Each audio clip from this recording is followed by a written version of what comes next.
તો કેમ છો મિત્રો? હું છું સાગર ઢાકા અને આજે જઈ રહ્યો છું હું મોહનવાસ એટલે કે ત્યાં પિક્ચર ઉતર. પિક્ચર નું નામ માતાનો ખોફ અને હીરો કયા એ આપણને ખબર નહીં, પણ આપણે હવે જઈ રહ્યા છીએ જ્યાં આપણે પિક્ચર ઉતરે ત્યાં શૂટિંગમાં. તો આજે હું નીકળ્યો છું મારા ઘરથી, તો આ બાઇક લઈને, અને આ છે અમારા હાળીની સોડી, તો એને હું જવાનું મૂકવા. તો ઘોડિયાળમાં મૂકતા આવ્યું હું એને. તો હવે હું નીકળું છું મારા ઘરેથી. તો મિત્રો અમારી પાપડીને પણ લઈ જાઉં જ્યાં પિક્ચર નું શૂટિંગ થાય એ જોવા માટે. અને એમાં બાઈને વળ્યું ભૂત જોડે. શું વળગ્યું ભાઈ? ભૂત વળગ્યું હોત તો અમે આયા આવે છે. જો એ નિયા ના એનું પિક્ચર ઉતારવાનું સવા પિક્ચર જઈએ. અને પાપુડી પણ આવે. તો અમે હવે જઈ રહ્યા પિક્ચર જોવા માટે. તમે લઈ જાય બાઈને એકલી ઘેર એને જોવું પણ એને ના આવવું ના. અમે જઈ રહ્યા છીએ હવે પિક્ચર જોવા માટે. તો તમે તૈયાર જાવ દાડો. તો ફાઇનલી મિત્રો અમે હવે જો બાઇકમાં બેસી જાઓ. હવે બધા અમે જઈ રહ્યા શૂટિંગ જોવા માટે.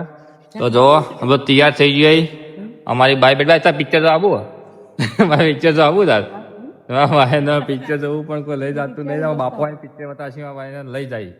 ચલો અમે નીકળી હવે. તો મિત્રો અમે જઈ રહ્યા શૂટિંગ જોવા માટે પિક્ચર નું. તો જો અંબાજી હાઈવે આવી ગયો. તો અંબાજી હાઈવે અને અહીંયાથી અમે જઈ રહ્યા પિક્ચર નું શૂટિંગ જોવા માટે. તો અહીંયાથી જવાનું હોય. જો તમારે પહાડ બતાવું. આ અંબાજીના પહાડી આપણે ધોતા ઝરોતરા વાળા. તો જો ક્યાં મસ્ત લાગી. જયારે ઉનાળો આવશે પેલો ચોમાસું એટલે મસ્ત લીલા લીલા છમ રળિયામાં લાગશે. તો તમે અત્યારે આ નજારો જોઈ શકો પહાડોનો.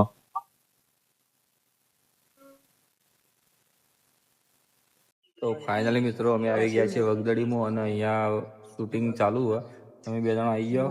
તો જુઓ આ જુઓ અહીંયા અમે શૂટિંગ ચાલુ હોય પિક્ચરનું. બધા અહીંયા રેડી થઈને બેઠા. અને આમાં પિક્ચરનું સીન તો પિક્ચર ઉતરે. તો આપણે હવે જઈએ પછી તમને બતાવીએ તો અહીંયા પિક્ચર ઉતરે એનું.